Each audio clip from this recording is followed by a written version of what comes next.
This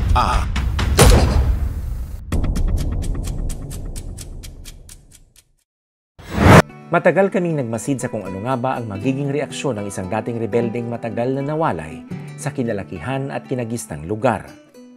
Pangako ni Tatay Chris sa akin, hindi siya iiyak. Matigas daw siya, matibay ang loob. Ako bilang mamamahayag at dokumentarista ay hindi maiwasang magtanong, ganito na lamang ba katigas ang puso ng isang dating rebelde at organisador ng masa? Right this time, we are in a barangay somewhere in Agusan del Sur, and we are covering a story which is very important in the course of the government, especially on their fight against communism, against armed conflict. So right this time, naimo uli sa iyahang pamilya aron himamaton sila 8 years after. Pero, totoo nga ang kasabihan. Walang matigas na tinapay sa mainit na kape.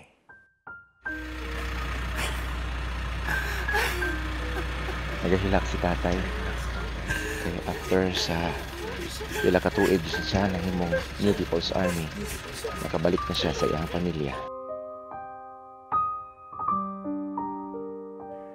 Habang inihahakbang niya ang mga paa patungo sa bahay nila, mahigpit pa rin ang hawak niya sa mga pasalubong sa kanyang mga apo. Si Tatay Patricio, alias Tatay Chris, going home to his family.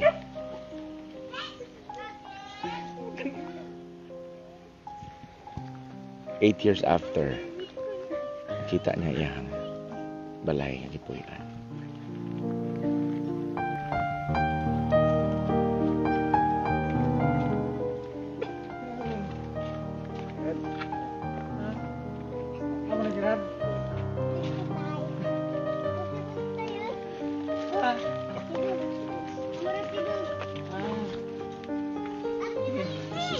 Si Hana din. Oh, yes. Hana. Si Tatay Patricio. Ha?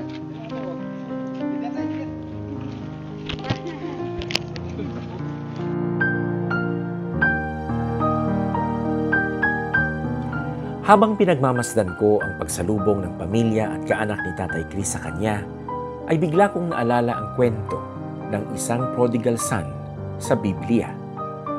Ito yung eksena kung saan nagpahanda ng isang selebrasyon ang tatay para sa pagbabalik ng isang anak na minsay nilustay ang kayamanang minana niya mula sa kanyang ama. Ang pinagkaiba nga lang, ang tatay ang naging prodigal sa kwento ni Tatay Chris. Pero matamis pakinggan ang bersikulo sa Lucas Kapitulo 15, versikulo 24 na sinasabing, sapagkat patay na ang anak kong ito at muling nabuhay. Siya'y nawala at nasumpungan at sila'y nangagpasimulang mga katuwa. Baguhin natin, sapagkat patay na ang tatay kong ito at muling nabuhay. Siya'y nawala at nasumpungan at sila'y nangagpasimulang mga katuwa. Nawala at pinatay si Tatay Chris ng pagkakataon simula nang siya'y sumanib sa teroristang NPA.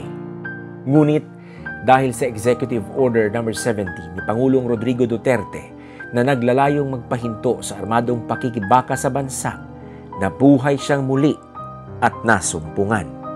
Kaya, bukod sa gobyernong natuwa sa kanyang pagbabalik, higit na nagagalak ang kanyang pamilya.